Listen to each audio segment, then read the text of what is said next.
16 বছরের ছেলের চেহারা এত সাফা ভিতরে থাকার কথা না।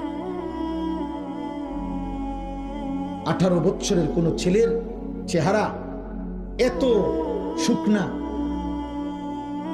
এত দুর্বল হওয়ার কথা না।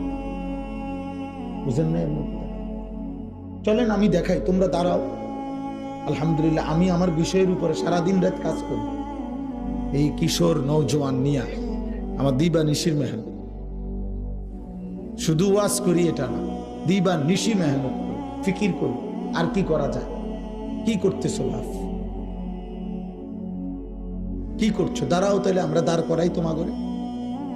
তোমাদের বাবারা তোমাদেরকে দেখুক, তোমাদের সমাজ তোমাদেরকে দেখুক যে গুনাহ তোমাদের চেহারা কি কালো বানাইছে। বেনামাজি জীবন তোমাদেরকে কি পরিমাণ বিভৎস চেহারা বানাইছে।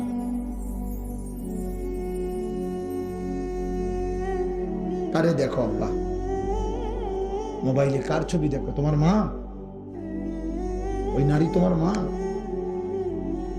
এই বেহায়া, যাকে দেখো ওই বেহায়া নারী, ও তোর মা?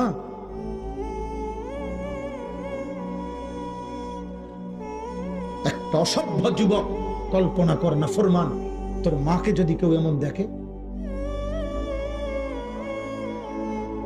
তোর বোনকে যদি কেউ এমন দেখে, তোর বিবাহিত স্ত্রীকে যদি কেউ এমন দেখে, তোর কন্যাকে যদি এমন কেউ দেখে,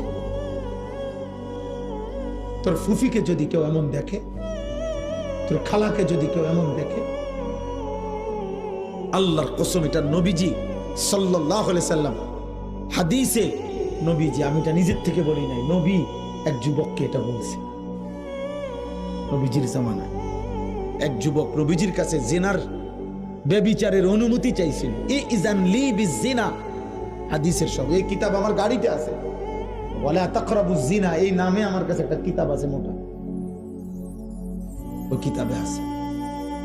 যুবক বলছে, ইয়া রাসূলুল্লাহ, আমাকে জিনার, ব্যভিচারের, লজ্জাস্থানের হারাম ব্যবহারের অনুমতি দেন। নবীজি বলছে, যুবক শোনো তো। নবীজি তাকে তখন 5টা কথা বলছে।